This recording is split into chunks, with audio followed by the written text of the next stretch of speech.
vena cava. Inferior Okay. vena cava. Yes, and then what this is a mass of clotted blood on the inside. Okay, that's post-mortem clotting. Got that? Okay, now just note this. Here's the superior vena cava and here's the inferior vena cava. The chamber into which they're both emptying, this right over here, is the right atrium. It's identified by its relationships. Where? Right here. This is the right atrium.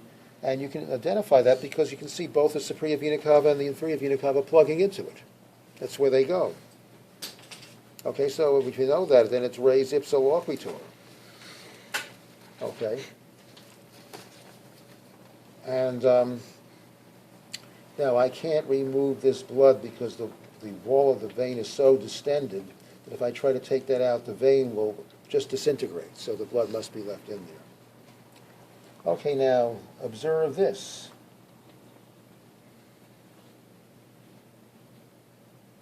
What might that be? That's right, that's the right auricle. A cul-de-sac of the right atrium. Okay. Now that monitor is not designed to support weight, so don't lean on it. And then you should know the relationships for these things that are mentioned in the handout. You have that all in my own words in the handout. All of these things are described in the handout. Okay. And then you can see them. They're all identified on the diagram.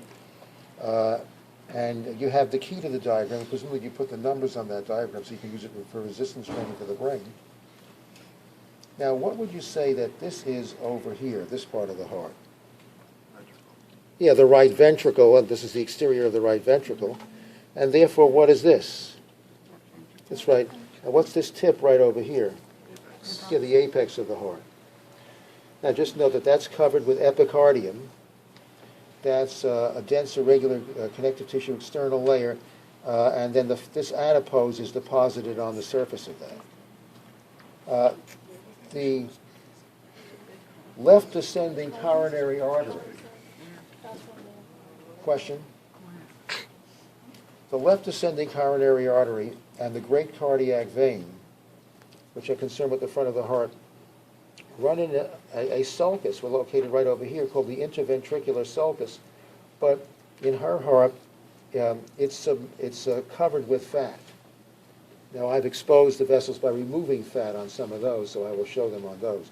So if I want to ask those blood vessels that I just mentioned, the ones that supply the front of the heart, I will use one of those. Okay, now, what would you say this is over here?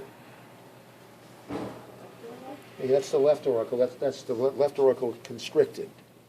It's a constricted left auricle. Okay, now look at this.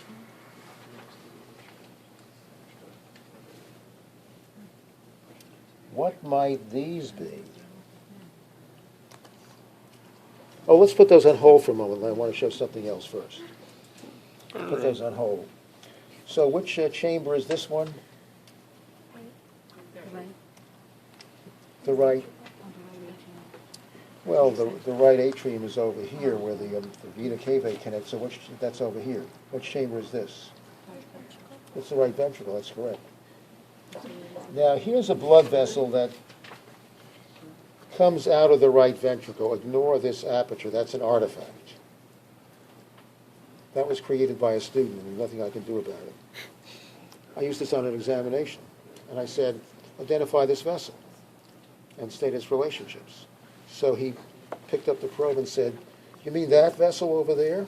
And the hole has widened, since then.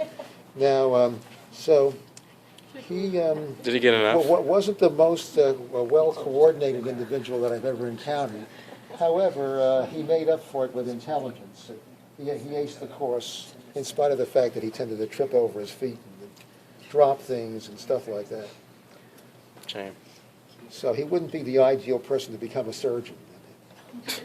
Maybe a psychiatrist would be good. So he wouldn't have to handle any sharp tools in that subdivision of the medical